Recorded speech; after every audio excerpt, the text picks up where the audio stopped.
Tonight, INEC chairman reaffirms the commission's resolve to register more Nigerians beyond the June 30th CVR deadline as a week-long mega voter registration campaign ends in Abuja. Ahead of the 2023 general elections, PDP and Labour Party woo support from various segments of the society as they recommend ways of fixing the challenges facing the country. Well, constituents in the South take on their representatives in the National Assembly at the 5th Open Square Town Hall meeting in Uyo, the Akwa Ibom state capital. And a 42-year-old man arrested and charged with murder and terrorist acts following the shooting in the center of Oslo, the capital of Norway. And on business news tonight, the Nigerian Exchange Limited reaffirms commitment to build innovative structures towards funding small and medium enterprises. And on sports news tonight, Faber Rash is the new champion of men's 100 meters, running a time of 9.9 seconds to become the first Nigerian to run a sub-10 this year at the National Athletics Championships in Benin City, Edo State.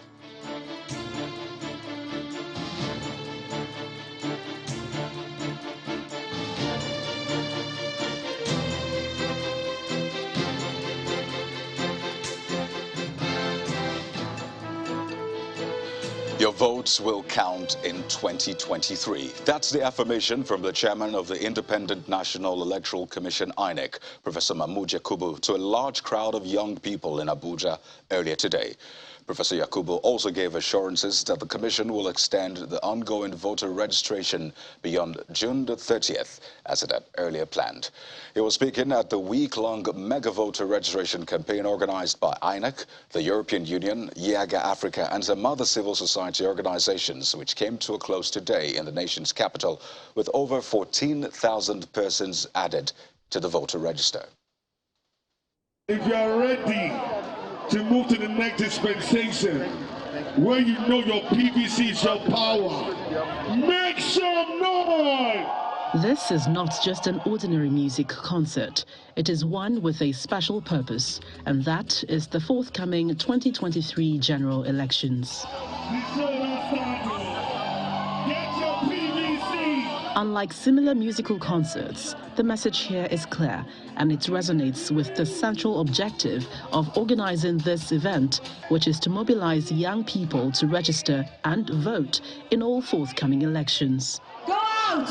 Vote! Vote for your leaders! Challenge them! Hold them accountable!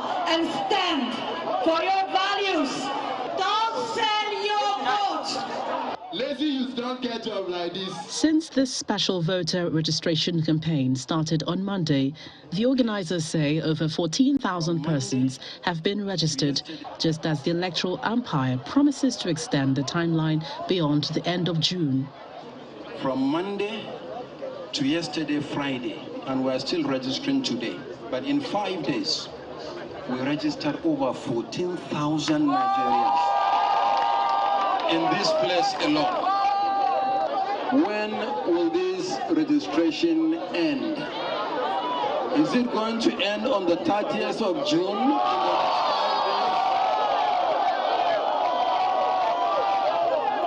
Okay, on behalf of INEC, let me assure you, it no go end for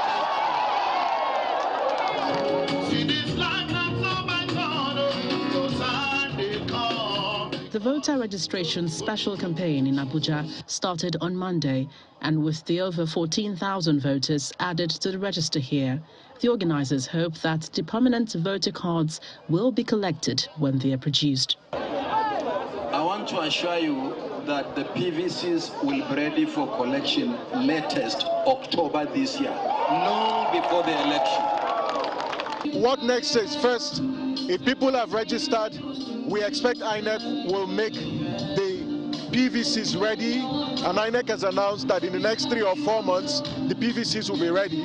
So once the PVCs are ready, we're going to also call on Nigerians to come out and collect their PVCs. We'll get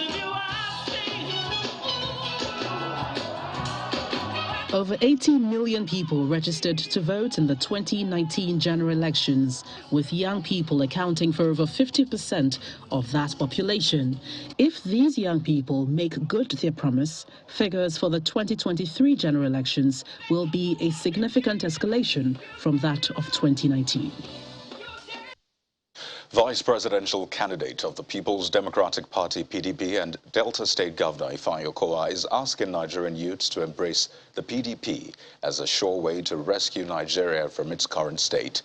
Governor Okowa says he is confident that the plans for the youths clearly captured in the campaign document of the party's presidential candidate, Atiku Abubakar, will become the success story of the Atiku Okowa ticket. He was speaking in the state capital, Asaba, shortly after inspecting ongoing projects at the Dennis Osadebe University.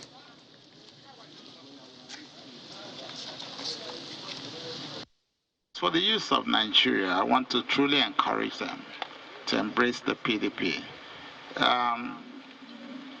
The conversations are massive on all sides, and we hear all manner of stories.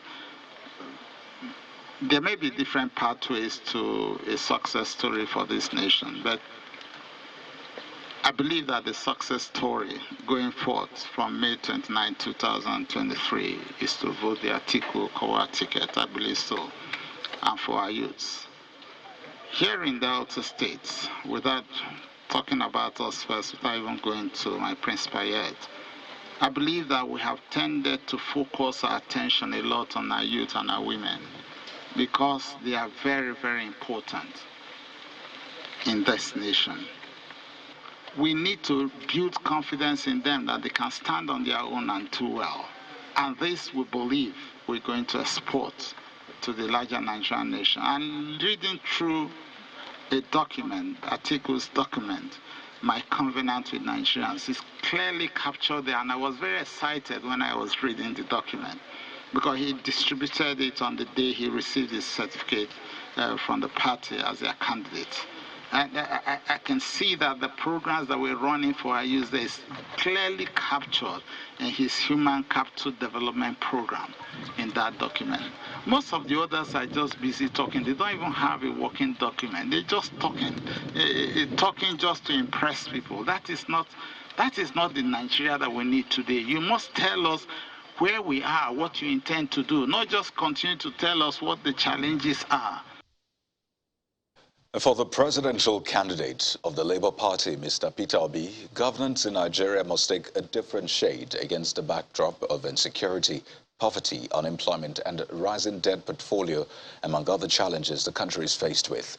And to fix these challenges, the former governor of Anambra State is asking Nigerians to ensure that those who aim to occupy leadership positions are held accountable. He was speaking at an annual conference hosted by the Catholic Men's Guild of the Church of Assumption in Lagos. I must sit on the floor when you come to the leader to show that you are loyal. Clerics, various groups and societies from the Catholic Church gathered to discuss the reality of the situation in the country with a view to interrogating Christians elected into public offices on their stewardship and to educate participants on the tenets of good governance. It's the brainchild of the Catholic Men's Guild of the Church of Assumption in Lagos. This conference was necessitated by the need to start a discussion that can lead to change of the status quo. The changes we require to bring about are not superficial, but massive, fundamental, and far-reaching. But in my view, they can be summarized under three broad headings. 1, rule of law. 2, equal citizenship. 3, self-determination. Dr. Peter Obi, please keep clapping, keep clapping. The keynote speaker, who is also the 2023 presidential candidate of the Labour Party, Peter Obi, is next. He highlights several challenges confronting the country and the capacity of the church to address these issues.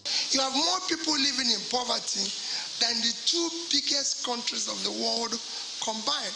China and India is 2.8 billion, but you have more people living in poverty than two of them combined, and you're just 200. That's the way we won't have crisis.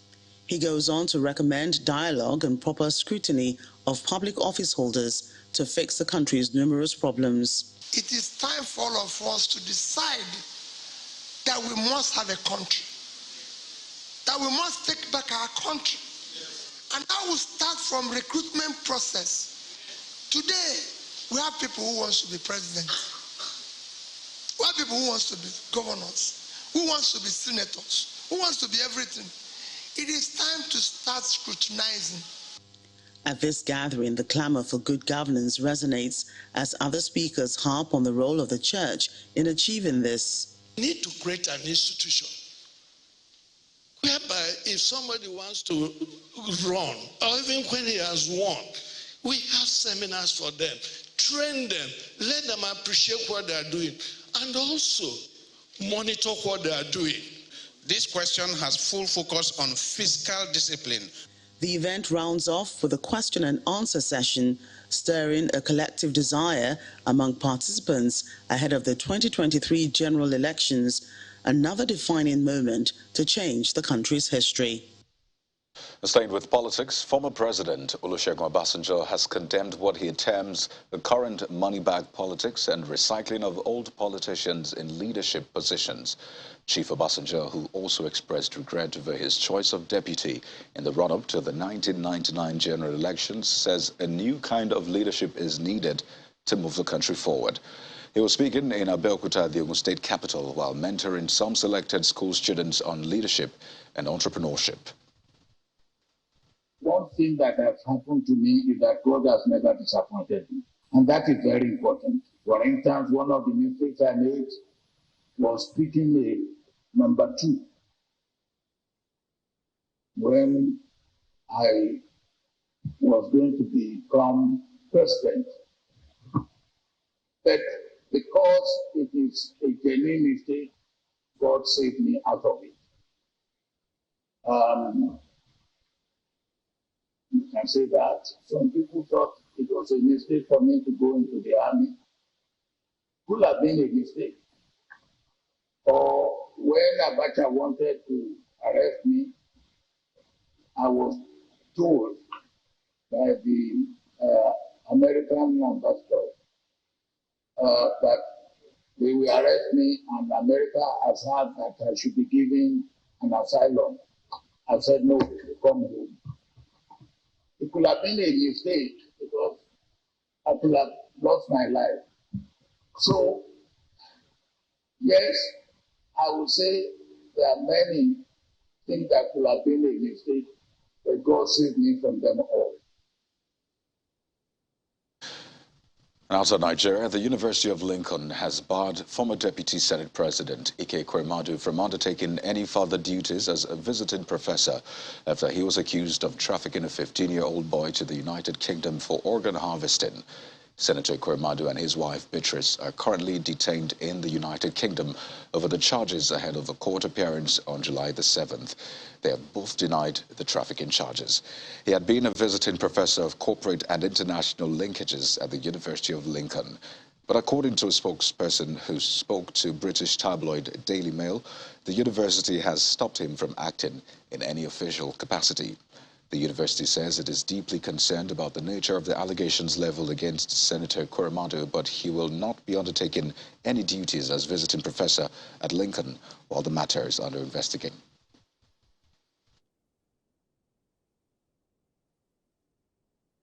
And to security, following the recent deadly attack on a Catholic church in Owo, the governor of Ondo State, Oluwarotimi Akeredolu, has signed an executive order for compulsory installation and the use of closed-circuit television, that's CCTV devices, in all public and private institutions across the state.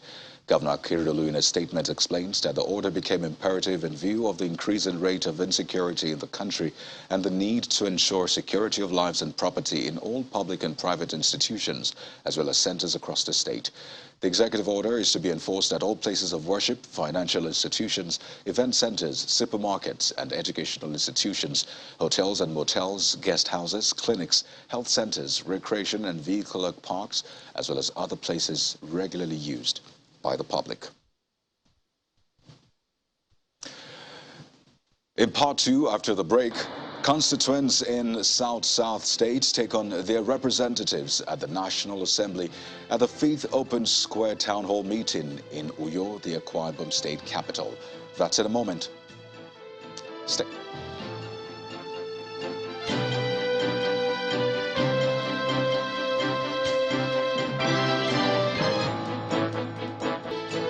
Hey, welcome back. If you've just joined us, you're watching the news at 10, live on Channels Television Lagos.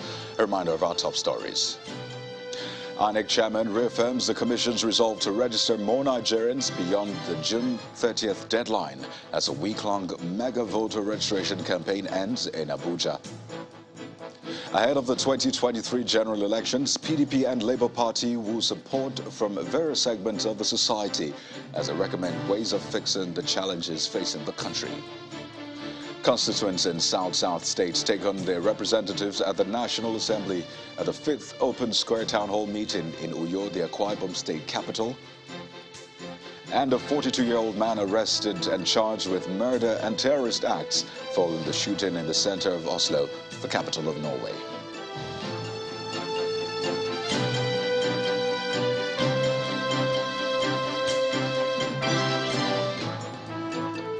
In Anambra State, Governor Chukwuma Soludo has been given an account of his 100 days in office, restating the commitment to making strategic efforts to ensure that the state is safe. He adds that despite the daunting challenges, the state government will continue to strive to ensure the well-being of its people. Yes, launched the campaign to mobilize our people to take back our state from criminals and head-on systematic and comprehensive attack on insecurity to restore law and order. Revised the 2022 budget and provided unprecedented allocation of 64% for capital and infrastructural development, as well as priority for youth development. Restructuring and digitizing our internal revenue service, designing and approving a regime for GIS and digitization of our land registry, launching a policy of never owing gratuity to new retirees and gradually paying down the backlog for the state service, civil service, and approving same for local government. We declared a state of emergency on roads and traffic and preparing to flag off the construction of over 220 kilometers of roads as the rain subside, getting tiles out of our roads and markets, redefining the purpose and character of government, focus on service delivery, as well as prudent and transparent fiscal management. Most people attest that the grave insecurity is being significantly contained, and we are unrelenting. All eyes remain on the ball, and we are determined to ensure that despite the daunting challenges, our state will remain on course to a livable and prosperous smart homeland. Community policing is a productive way to rebuild trust between the public and the police. That's coming from the Assistant Inspector General of Police, Force Criminal Investigation Department, FCID, Mr. Usman Bello. He was speaking during an interactive session with area commanders, divisional police officers, and heads of units in the Lagos Command. Elsewhere, federal legislators continue to give account of their stewardship to their constituents through the Open Square Town Hall, an initiative of Daria Media with support from Channels Television, MacArthur Foundation, and Radio Now 95.3. Open Square today brought together some lawmakers and their constituents in the South-South region to Akwa Ibom State to discuss issues relating to the nation's democracy. We used to make Open Square, the regional town hall dialogue between federal lawmakers and their constituents. Seaport development is purely under the exclusive legislation. This is the 5th in the series, and this time, the event holds in Uyo, Akwa Ibom State. I want to look at the functions of the legislature, then ask questions. The platform provides an opportunity for citizens to engage their lawmakers on their roles at the National Assembly. Things that affect us personally, like water, like road, like schools, like medical issues, are they not part of what should be paramount in your oversight functions? Not you as president, but you as our representatives. The constituents first bear their minds on what they expect from their legislators. Concerning how the representatives do nominate projects that concerns the people they represent at the federal level. In the sense that do you consult these people before you make provisions for them, or you just on your own decide what you think is good for them? The lawmakers in turn addressed the concerns raised. We've always been alert to our responsibilities. We've always brought the issues that bother us. So my colleagues from Delta, my colleagues from Bayelsa, my colleagues from Oba have always brought issues. And it is a pride for us. That is why every member is looking for something to speak as it concerns their member. That's why you see, assuming you don't have opportunity to come by way of matter of urgent public importance or come by way of motion on notice, that is why you see members come through what they call public petition, because they want to bring the issues that need the attention of their federal constituency to the government agencies, department, and ministries that are responsible. The accusations made to the National Assembly is misplaced, and Nigerians must be educated on this. It's totally misplaced. When you look at the national budget and look at the allocation, the percentage of allocation to the National Assembly, the totality of the 360 federal constituencies and the 109 senatorial districts representing the people, and this is the closest of the national government to the people. And then people sit down and make accusations that they do not understand. For me, those things are unfounded. Open Square is an initiative of Daria Media with the support of Channels Television, the MacArthur Foundation, and Radio Now 95.3, and it aims at holding lawmakers accountable to the people they represent. Same with lawmakers. With the conclusion of party primaries, it is now clear that a large number of federal lawmakers will not be returning to the National Assembly after failing to secure return tickets. But some lawmakers are concerned that this high turnover will do more damage than good to the parliament and the entire country.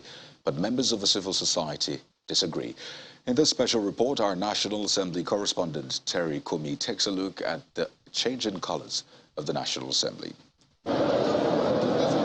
Following the conclusion of political parties' primaries held across the country, especially those of the ruling All Progressives Congress and the main opposition People's Democratic Party, which make up over 90% of the National Assembly, a large number of federal lawmakers failed to secure a return ticket in their parties.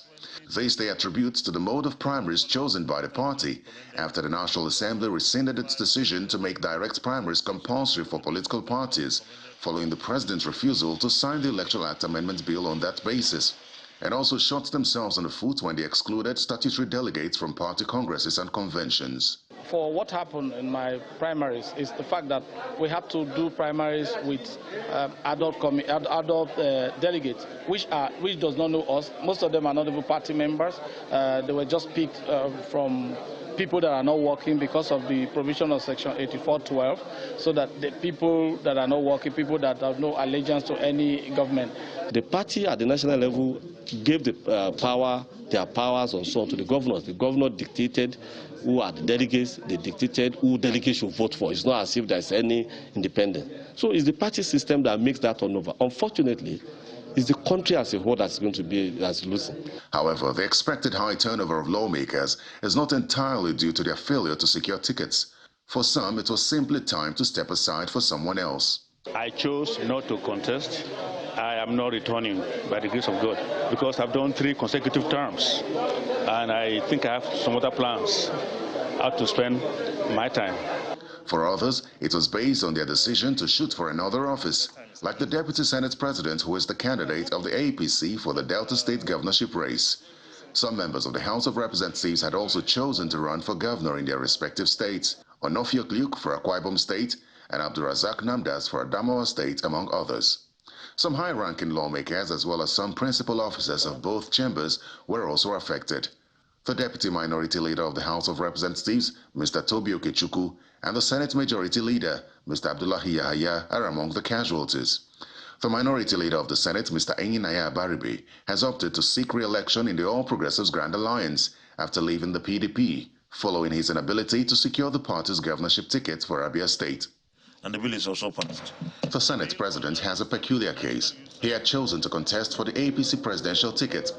After losing out at the primary, his attempt to reclaim the party's ticket for Yobe North Senatorial District proved futile, as INEC failed to recognize him as the party's candidate. The party had sent in his name as their candidate, though he did not participate in the primary, which was won by Mr. Sheriff Mashina.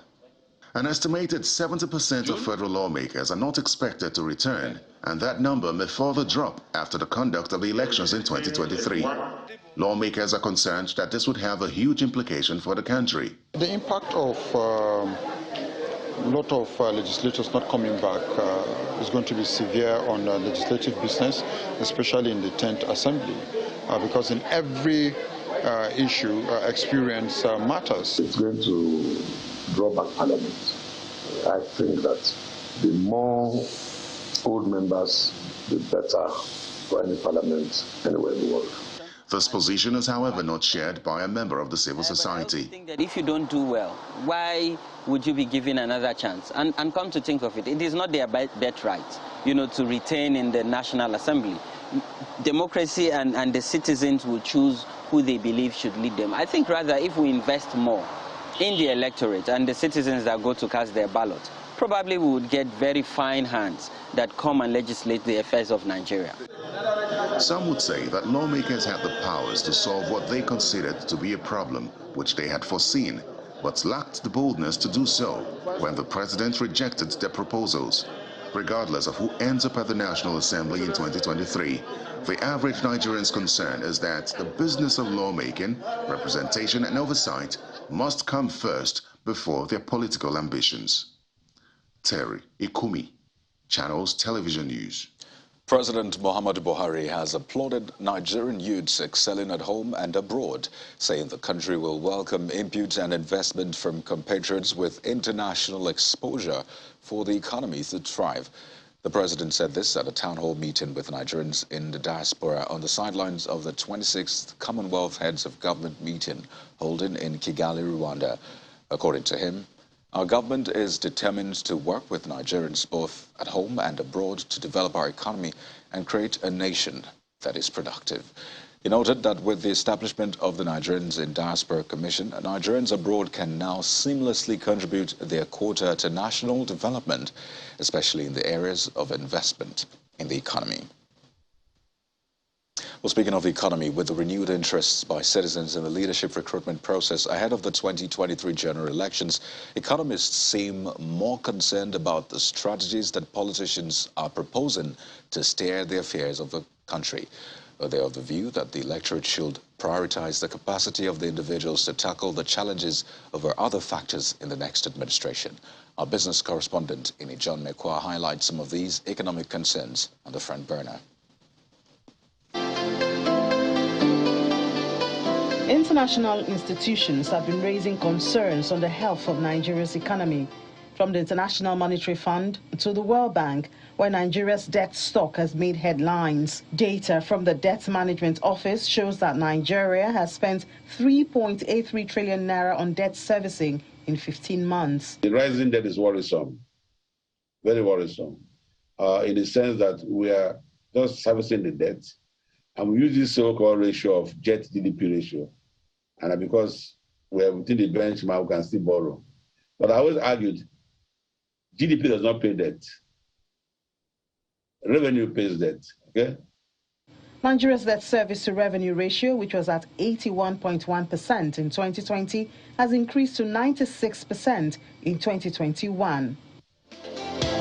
There's also the management of foreign exchange, which has hampered activities in manufacturing, aviation, among other sectors. And even the threats to food security, which has been heightened by Russian invasion into Ukraine and has caught the attention of World Food Programme and the Food and Agriculture Organization. Inflation, which stood at 17.71 for May, is at a level which the World Bank believes will push 15 million Nigerians into poverty in 2 years. And in the face of surging oil prices globally, a litre of diesel, which used to be 250 naira by a year ago, currently hovers around 850 naira. The situation is not very different for petrol, which is subsidized. Subsidy, which has a budget of about 4 trillion naira, can hardly be covered by revenue since crude production lost 195,000 barrels daily, according to OPEC monthly report for May. The consideration of whether to sustain the subsidy regime in the face of mounting debt or abandon it with the possibility of increasing the cost of living for the populace seems to have been shifted to the next administration. Whoever takes over, has my sympathy, because there's a lot of work to be done, a lot of work. And I've not seen that, maybe I'm wrong, I've not seen some of them articulating what they will do if they come to power. But a lot of things will be done. For the economy to move forward, it's not just a federal government thing. A new government has to be realistic and begin to look at the structure of our economy. And when I say restructured, I'm not referring to what many people are saying. I'm trying to argue the fact that we need to give more powers to the subnational governments.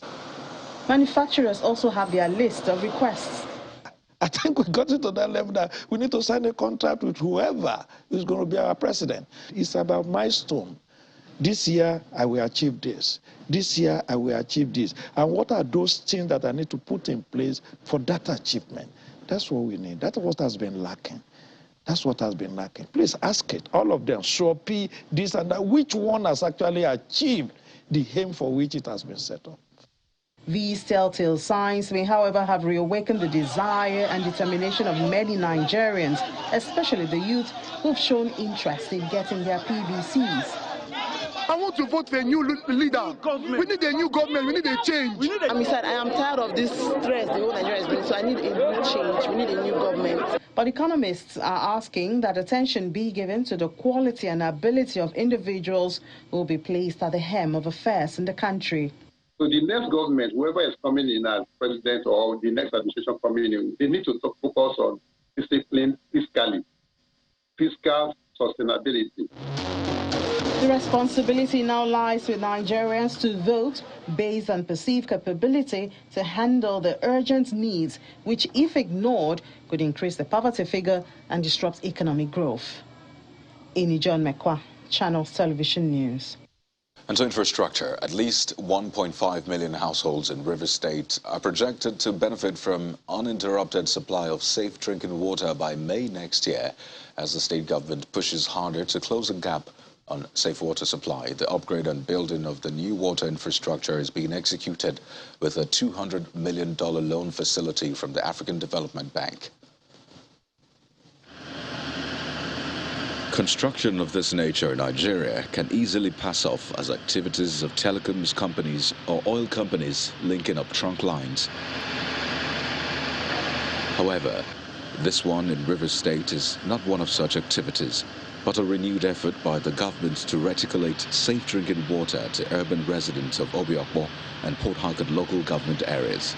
Funded through a $200 million water and sanitation loan facility of the African Development Bank, the scheme by the Nyesom Wike administration targets at least 1.5 million households. The hub of this project is the premises of the Port Harcourt Water Corporation, where construction of infrastructure is also ongoing. The project development goal targets a minimum of 1.5 million people. But I know that we have capacity.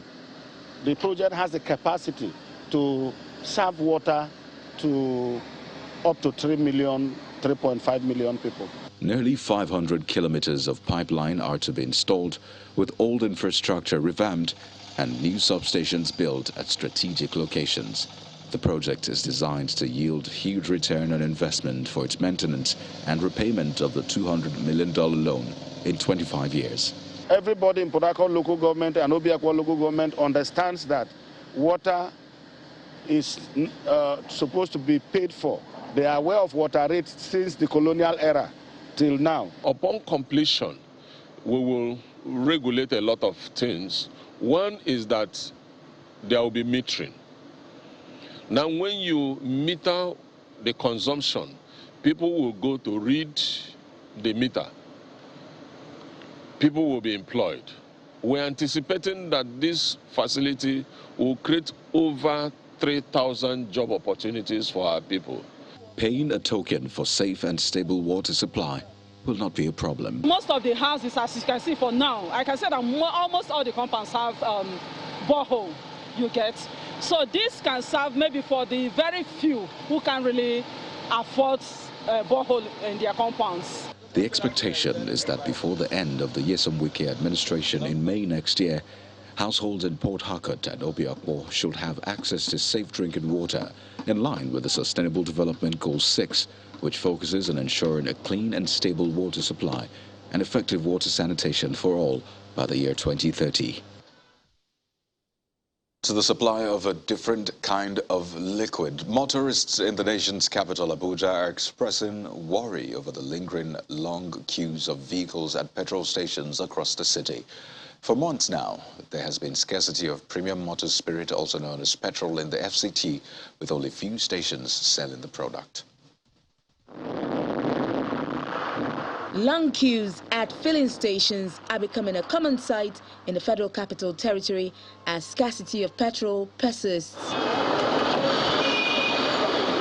Motorists are becoming wary of the situation as queues have refused to disappear, while black marketers make the most of the crisis. We've been here since morning, but unfortunately we've been on the line. And unfortunately for us, people are going in from the exit gate to buy fuel, paying 1,000 naira to buy fuel. We've been here since morning. People are suffering. Nigeria needs to be rescued. It's decaying every day. Please. I've been here since 8 a.m. As you can see, the spot you are seeing me now, this is almost 4 or 5 p.m. It's the same spot I have been. It's terrible. And the suffering here is just too much. This is where I ate my morning food. This is where I ate my afternoon food, just for me to put fuel in my car with my own money.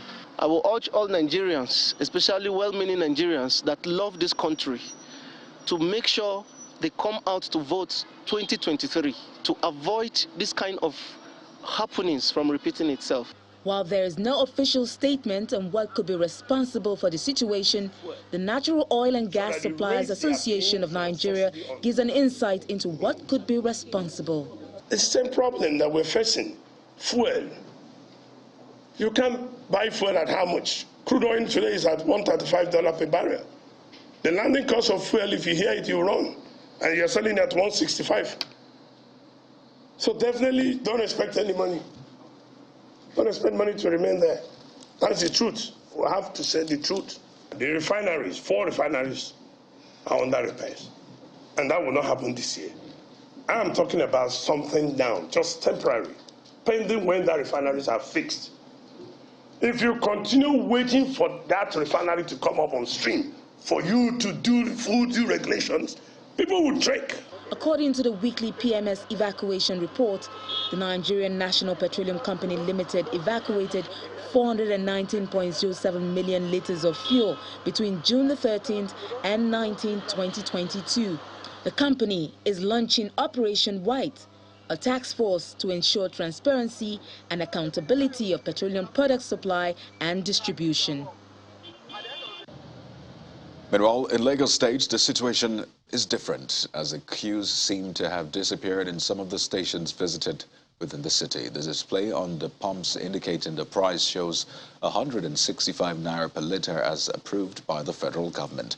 In the last 1 week, motorists have had a tough time buying fuel in the state following the decision of some members of the Independent Petroleum Marketers Association of Nigeria, IPMAN, to shut down their operations as it could no longer operate at a loss. According to the marketers, while the government fixed 165 naira per litre as a pump price of PMS, the current realities in the market showed that the minimum the product should be retailed at the station is 180 naira. And away from energy, mixed reactions continue to trail the release of a code of practice for social media operations by the National Information Technology Development Agency, NITDA, last week. While some welcomed the development, others have termed it another attempt by the government to regulate free speech via the social media. In this next report, our technology correspondent Victor Mathias takes a deep dive into the document and what the issues are. Nigerians found themselves on different pages as the technology regulatory body in the country, NIDDA, released a draft code of practice to guide the use of social media and other forms of communication in the country. The draft is regarded by some as another attempt to gag free speech following failed attempts in the past. NIDDA, however, says the back and forth with Twitter and other platforms is responsible for the recent code. The major reason why we came up with this code of practice is to ensure that the online space is adequately safe for users, and also to ensure that freedom of expression is matched with the legitimate use and responsible use of these spaces online. There are gaps, and what we need are not necessarily regulations and codes of practices that come into, like cement to patch up cracks, but full-on legislation, full-on legislation that address these issues, full-on legislation that have the buy-in of the people based on democratic instances. To comply with the code, NIDDA says all interactive computer service platforms or internet intermediaries operating in Nigeria must meet certain criteria around registration, taxation, and managing prohibited publication, amongst others, in line with Nigerian law. But some content of the draft code doesn't sit well with some Nigerians. Same for NIDDA's constitutional powers to oversee some communication platforms. There are diasporas in the US using Paystack or Flutterwave. They tell you that, oh, because there are people there, then come and register Flutterwave and establish physical presence in the US. How practicable, you understand? So in terms of reciprocity, if we start to go through this route, then the tendency for a reciprocal action from other countries may impact negatively on the startup community in Nigeria. There's some kind of a regulatory overreach here from NIDDA as far as the reading of the draft of the current code of practice is concerned. And potentially they are setting themselves up for some kind of a daggers drawn bureaucratic fight with their sister agency, which is the NBC, which is under a different ministry, a Ministry of Information and Culture, and not NIDDA, that is under the Ministry of Communication and Technology. However, NIDDA insists it has the constitutional backing to draft such a code. The fact that this does not come from the National Assembly does not mean it is ineffective. By the Interpretation Act and by our law in Section 6, we have the capacity to develop subsidiary legislation, and that's exactly what we're doing. NIDDA says it created the code in collaboration with the NCC, the NBC, and contributions from tech giants Twitter, Facebook, WhatsApp, Instagram, Google, and TikTok, and urges stakeholders to send their reservations and contributions to info@nidda.gov.ng to shape the final outcome for what will be an acceptable guideline for the country. Victor Matthias, Channels Television News. June the 26th every year has been designated by the United Nations as the International Day Against Drug Abuse and Illicit Trafficking to raise awareness of the dangers of substance abuse. And to commemorate this year's edition, the MTN Foundation, in collaboration with the National Drug Law Enforcement Agency, NDLEA, and the United Nations Office on Drug and Crime, UNODC, staged a walk to sensitize residents of the nation's capital on the menace. The 8-kilometer walk begins from the old parade ground in the central area of Abuja and is headed for the famous Millennium Park. The walk, organized by the MTN Foundation in partnership with the National Drug Law Enforcement Agency, NDLEA, and the United Nations Office on Drug and Crime, UNODC, is to push the campaign to say no to drugs, as the world is set to mark the World Drug Day on June 26th. The bulk of our population, they're young people, and we find that based on statistics, drug abuse is fast, eating us up as a country, as a nation. So for us at the foundation, it's about nation building and securing, being actively involved in creating the future that enables the young ones to thrive. So we focus a lot on youth development, and this led us in 2019 to come up with, to birth the ASAP program in 2019 in partnership with the NDLEA and the UNODC. Representatives of the UNODC and NDLEA say they will continue to partner with relevant agencies of government and other bodies to strengthen the fight against illicit drugs. It's important that we're all catering to everyone and that no one is left behind, and that in these areas where there's crisis, that people who require support for drug use are able to get the support that they need, especially realizing that some of the risk factors for drug use are actually humanitarian and a global pandemic like what we faced. People are struggling to deal with the realities that they have to face in their day-to-day lives, and so it makes them vulnerable to these types of issues. We have seen that there's a tempo of fighting drug cartels. We're not just looking at people who are drug peddlers on the road. We're fighting the drug barons and drug cartels all around the country. And the essence is to see that we rid the country of drug use and drug abuse and drug trafficking. So all hands must be on deck. It's a fight for everyone. It's a common and shared responsibility. And we want everyone to come on board to do this. At the end of the day, the message is clear that this fight is for us all, as the society cannot afford to lose the fight against illicit drugs. Well, let's switch gears now for some business news. Here's Teniola Shabawali.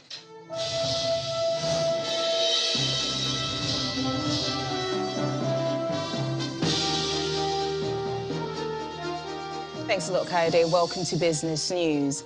Nigerian Exchange Limited has restated its determination to provide SMEs access to investors seeking viable returns on investments. The Chief Executive Officer, NGX, Temi Popola, made this known at an event. It says SMEs are critical for the economy and serve as the principal vehicle for the creation of employment and revenue.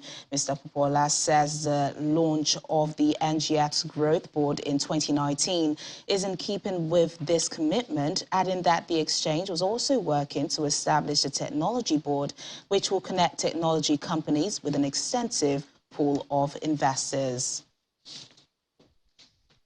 The Association of Master Bakers and Caterers of Nigeria has threatened to embark on a nationwide strike over the unprecedented increase in prices of bakery materials. In a statement, the bakers said they would commence an initial 2-week strike from July the 13th, that's next month.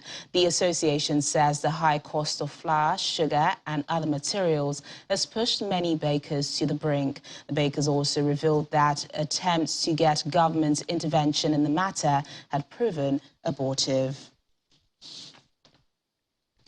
Nigeria's foreign exchange reserves has recorded another increase this week. According to the latest data published by the central bank, the forex reserves increased by $220.04 million week on week to $38.88 billion as at June the 23rd. Some analysts believe that although the CBN has enough liquidity to support the FX market over the short term, foreign inflows are paramount for sustained FX liquidity over the medium term.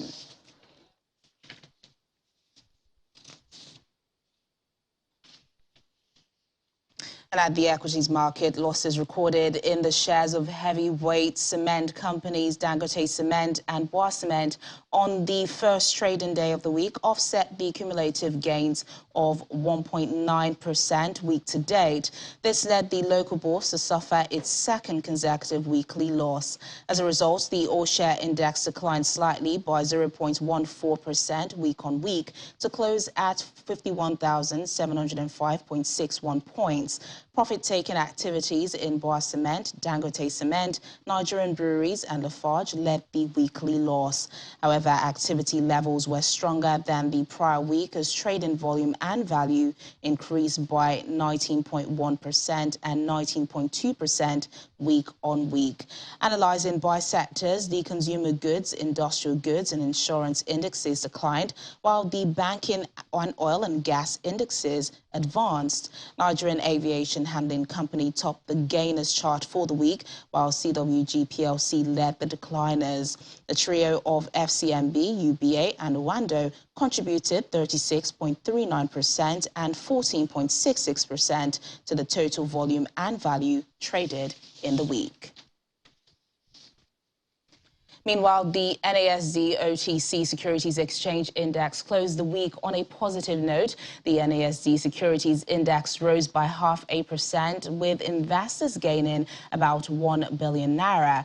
However, volume traded fell by 57% to 2.6 million units, while value rose by over 300% to close at 324.37 million naira. Niger Delta Exploration and Production led two other gainers for the week, while NASD PLC led the decline in stocks. And that's business news tonight. It's back to Kayode for the rest of the news at 10.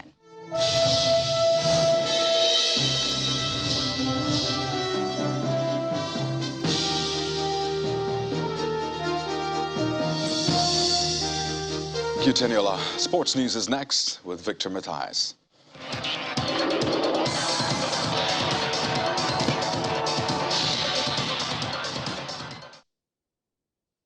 Indeed, Kayode, welcome to Sports News. Now, 2 weeks after claiming silver at the NCAA Championships for the University of Tennessee as a freshman, Faber Ashe has won the 100 meters national title with a new personal best of 9.99 seconds at the Nigerian Athletics Championships in Benin City, Edo State. Alaba Akintola took the second position in 10.06 seconds, while Godson Brume came third in 10.15 seconds. In the women's race, Grace Nwokocha got to the finish line in 11.02 seconds to emerge champion. Rosemary Chukuma closely followed in 11.07 seconds, while Tima Godbless ran 11.38 seconds to complete the podium.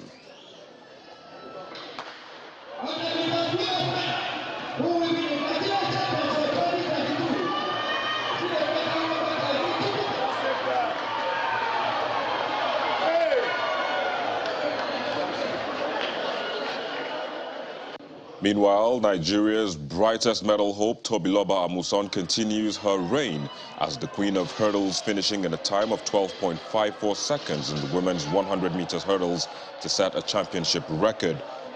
Grace Ayemoba came a distant second in 13.69 seconds, while Stella Ayonleke's time of 13.85 seconds was enough for a third-place finish.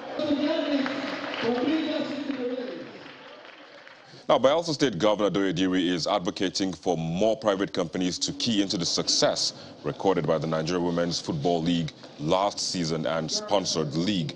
Governor Diri, who was speaking at the annual Congress of the NWFL in Yenagoa, said the leadership of the current board has put in so much effort for the tremendous growth of the game. I'm very happy with the speed and the rate of development of female football in Nigeria. It means that Aisha and your team, you are doing greatly very well. We'd like to invite more corporate entities to come in to the sponsorship of male and female football in Nigeria. We have a lot of international oil companies we call the IOCs. We'd like you to join hands with us. If you like, own Bayelsa Queen. We are ready to give it to you. Take up Bayelsa Queen and become the owners of Bayelsa Queen. Meanwhile, the NWFL chairperson, Aisha Falade, says the positive impact recorded last season will be improved upon. The Congress announced that the 2022-23 season will begin on September the 14th, with teams divided into Groups A and B. Defending champions, Bayelsa Queens are in Group A alongside Heartland Queens, Rivers Angels, Niger Hotels, Royal Queens, Delta Queens, and Oshun Babes. In Group B, Nasarawa Amazons, Edo Queens, Ibom Angels, Adamawa Queens, Confluence Queens, Abia Angels, and FC Robo will battle for a spot in the Super 6. And that sports news is back to Kayode with the wrap of the news at 10.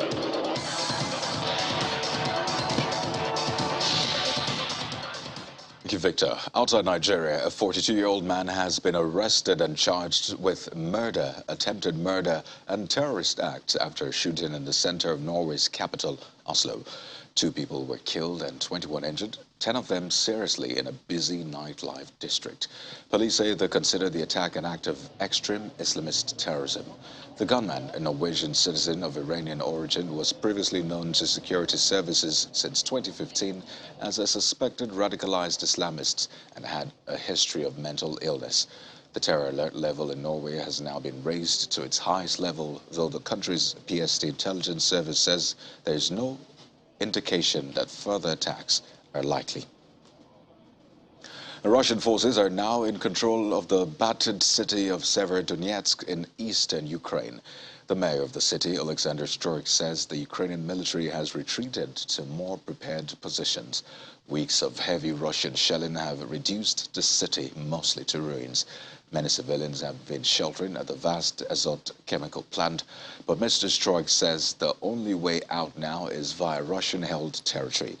Taking the city means Russia now controls nearly all of Luhansk region and much of neighboring Donetsk and 2 regions that form the industrial Donbass.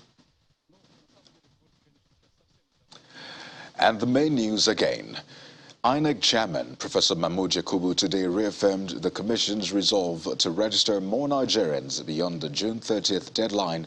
He also told a large crowd of young people at the week-long mega voter registration campaign in Abuja, the nation's capital, that their votes will count come 2023.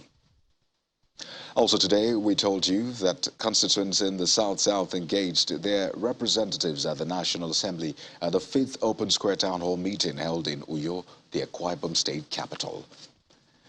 And a 42-year-old man was today arrested and charged with murder, attempted murder and terrorist act following the shooting in the center of Oslo, the capital of Norway. And that's the news at 10, everyone. Thank you for watching. I'm Kayode Okikiolu. Good night.